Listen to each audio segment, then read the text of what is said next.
Félicitations, vous venez de taper à la meilleure des portes pour avoir l'information de qualité. Chers internautes, notre grand objectif est de vous informer en temps réel.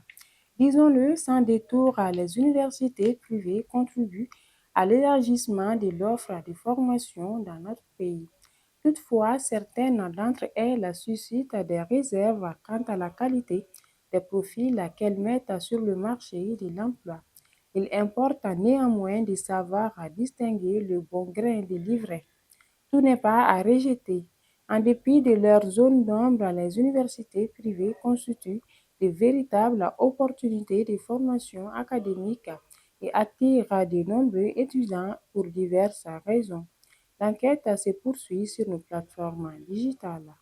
Au cours des dernières 24 heures, l'aviation des femmes a mené plusieurs frappes aériennes contre des positions terroristes à Soriboukou, région de Kita, et à Léré, région de Tombouctou.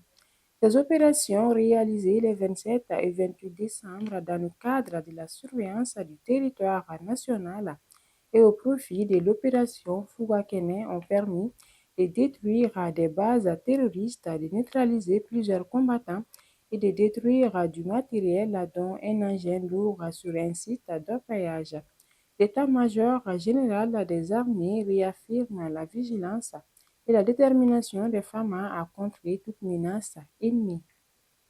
Durant de nombreuses années, l'éducation et l'organisation sociale des communautés Kasonké se sont appuyées sur une forte solidarité communautaire basée sur la transmission des valeurs, des connaissances et du sens des responsabilités collectives.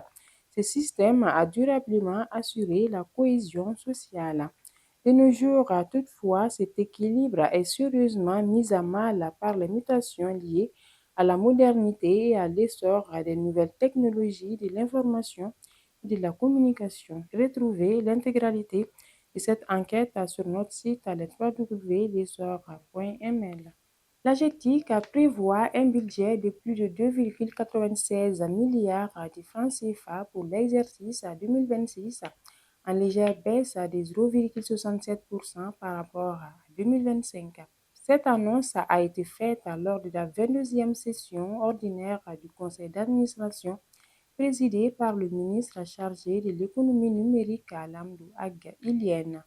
Le ministre a souligné le rôle stratégique des TIC dans la modernisation de l'administration conformément au plan d'action gouvernemental 2025 à 2026. Il a insisté sur la consolidation et l'extension de l'intranet de l'administration, le développement du portail des services publics digitalisés, la promotion du nom du domaine .ml et la sécurisation des échanges numériques, notamment par l'usage obligatoire de la messagerie gouvernementale. Nous allons terminer avec le sport. Les Aigles du Mali se sont qualifiés pour le huitième de finale de la CAN Maroc 2025 grâce à un match nul à 0-0 face aux Comores lors de la troisième et dernière journée du groupe A. Si la mission est accomplie pour les hommes de Tom Saint-Fier, la prestation a toutefois déçu, l'équipe n'ayant pas su imposer son jeu face à un adversaire jugé plus faible et ayant concédé plusieurs occasions dangereuses. La rencontre s'est achevée en infériorité numérique après l'expulsion d'Amadou Aïdara en fin de match, laissant des motifs d'inquiétude malgré la qualification. Et c'est la fin de la revue d'aujourd'hui. Merci de l'avoir suivi. Continuez à nous suivre sur nos plateformes digitales. À la prochaine.